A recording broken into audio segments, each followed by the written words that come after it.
نحمدہ و نصلی علی رسولہ الکریم اما بعد۔ جیسا کہ آپ حضرات نے الحمدللہ سورہ بقرہ کی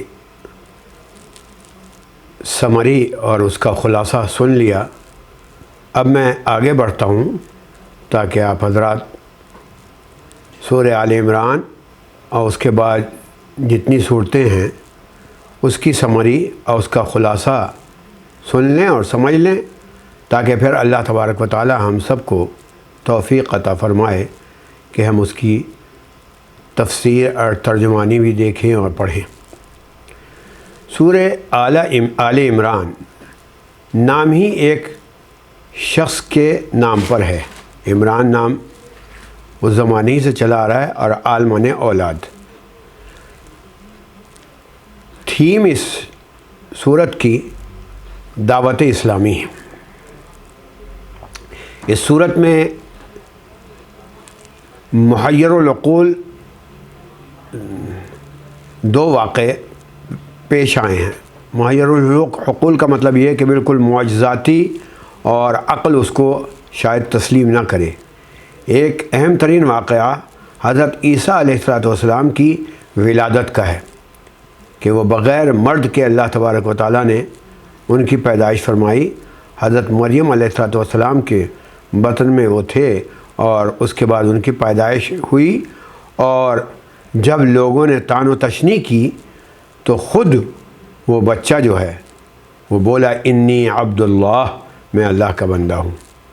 تو یہ بالکل معجزاتی معاملہ ہے۔ اور اسی طریقے سے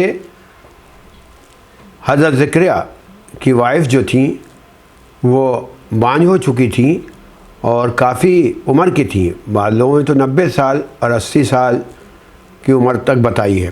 یہی معاملہ حضرت زکریا کا تھا اور ان کی وائف کا بھی تھا، لیکن اللہ تبارک و تعالیٰ نے ان کو اولاد عطا فرمائی۔ تو اللہ تبارک و تعالیٰ نے ان واقعات کے ذریعے سے یہ بتانا چاہا کہ اللہ تبارک و تعالیٰ مالک ہے، مختار کل ہے، جیسا چاہے وہ کر سکتا ہے، اسباب کی اس کو ضرورت نہیں۔ اب یہ صورت، اس کا زمانہ جو ہے وہ مدنی ہے، جنگ بدر کے قریب یہ نازل ہوئی۔ اس کو میں نے 5 حصوں میں تقسیم کیا ہے، یعنی 5 حصے ہیں اس کے، وہ یا 5 لیکچر ہیں جو مختلف اوقات میں مختلف انداز سے نازل ہوئے۔ بیک گراؤنڈ کیا ہے؟ یعنی پس منظر قریش مکہ کی جانب سے جنگ و جدال کی تیاری، یہودی قبائل اور منافقین کی جانب سے خطرناک سازشیں، جس کی وجہ سے ماحول پرسکون نہیں تھا، بلکہ اس کے بجائے معاشی اور سماجی اعتبار سے انتہائی ناسازگار ماحول تھا، یعنی دعوت کا ماحول نہیں تھا۔ یہ تو خلاصہ ہوا، اور تمام لیکچرز کا خلاصہ کیا ہے کہ داعی اور مدعو کے حالات، دعوت دینے والے کے اور جن کو دعوت دی جا رہی ہے ان کے کیا احوال، کیا حالات ہیں۔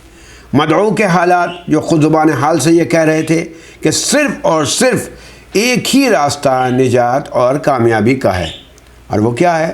وہ ہے قبول دعوت اسلام۔ اور داعی کو جو دعوت میں مسائل، مشکلات کا سامنا کرنا پڑ رہا تھا، اس پر کیا کیا جائے؟ صبر اور استقامت کی تلقین کی گئی۔ تو مختصراً میں ہر لیکچر کے متعلق تھوڑی سی سمری کر دیتا ہوں، خلاصہ کر دیتا ہوں۔ پہلا لیکچر سورت کے آغاز سے آیت نمبر 32 تک مشتمل ہے، جس کی تھیم دعوت اسلام ہے، اور مختلف انداز، مختلف پرائے سے توحید، رسالت، آخرت کی جانب توجہ دلائی گئی ہے۔ درمیان میں دنیا میں جو شرعی انداز کے والے سماج کا نام بھی بتا دیا گیا کہ یہ جو دنیاوی قانون ہے، دنیاوی جو شریعت ہے، اس کا نام ہے اسلام، جس کا ہر قدم فرما برداری کہلائے گا۔ یعنی کوئی بھی قدم آپ اٹھائیں گے اس دنیا میں، اگر وہ اللہ تبارک و تعالیٰ کی ہدایت پر منحصر ہے اور ہدایت پر چل ہے، تو پھر وہ اسلام کہلائے گا، اسلامی قدم کہلائے گا۔ دوسرا لیکچر آیت نمبر 33 سے آیت نمبر 63 تک ہے، جس میں نجران کا ایک وفد آیا اور اس کی آمد پر سن 9 ہجری میں یہ آیات نازل ہوئی۔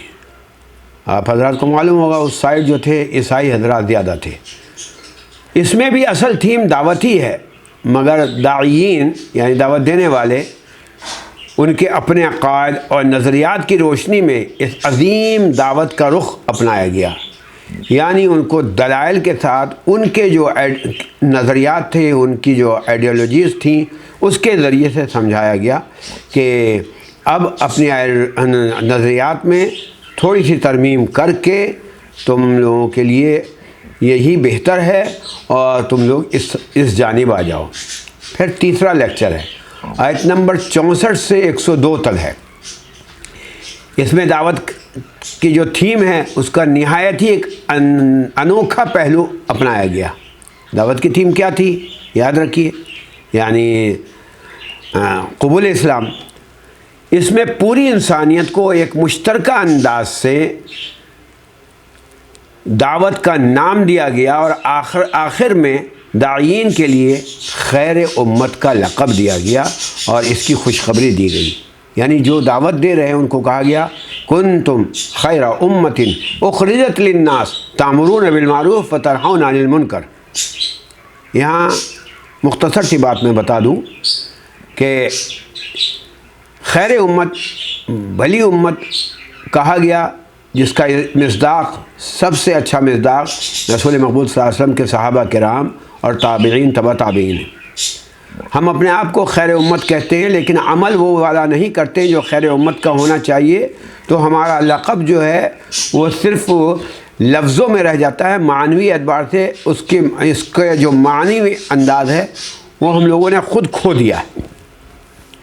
دوسرے فرمایا گیا تأمرون بالمعروف وتنہون بالمنکر، تم اچھی بات کا حکم دیتے ہو، بتاتے ہو اور برائی سے روکتے ہو۔ اس کا یہ مطلب نہیں کہ ہر شخص ڈنڈا لے کر اٹھ جائے اور برائی کو دور کرنا شروع کر دے اور اچھی باتیں بتانا شروع کر دے۔ لوگوں میں ضیاج پیدا ہو جائے گا، لوگوں میں تنفر پیدا ہو جائے گا۔ یہ آپ کی اپنی ذمہ داری نہیں ہے، حکومت کی ذمہ داری ہے۔ آپ کی اتنی ذمہ داری ہے جہاں تک آپ اچھائی کو پھیلا سکتے ہیں اپنے کردار سے، وہاں تک پھیلا دیں۔ چوتھا لیکچر آیت نمبر 121 سے 189 تک، اس میں ایک بات بتائی گئی، نظام الہی کی دعوت دی گئی کہ دیکھو جب تم اس دنیا میں ہو اور اس کے انسٹرکشن مان بھی رہے ہو، آخرت کے لیے مان رہے ہو نا، تو یہاں جو عمل کر رہے ہو وہ بھی اسی انداز کا کرو جیسا کہ تمہیں ہدایت دی گئی۔ اس میں رکاوٹ دور کرنے کا ایک طریقہ بتایا گیا کہ بھئی اگر پھر بھی رکاوٹ ہو رہی ہے یا جو لوگ رکاوٹ کر رہے ہیں تو پھر ان سے جنگ کی جائے۔ اس جنگ کی مختصر اسٹوری بتا کر ہدایت سکھانے والے کے اسٹائل اور محنت سے اس کو رسول برحق ثابت کیا گیا۔ پانچواں اور آخری لیکچر، اس میں بتایا گیا کہ دعوت فکر دی گئی اور راہ اعتدال یعنی بیلنس والا راستہ، درمیانی درجے کا راستہ اختیار کیا جائے، اور پھر آخر میں بھروسہ اسی کی ذات پر، اللہ کی ذات پر کرنا چاہیے، اسی سے اپنی کامیابی کے لیے دعا مانگنی چاہیے۔ یہ تھی سورہ آل عمران کی تلخیص یعنی سمری۔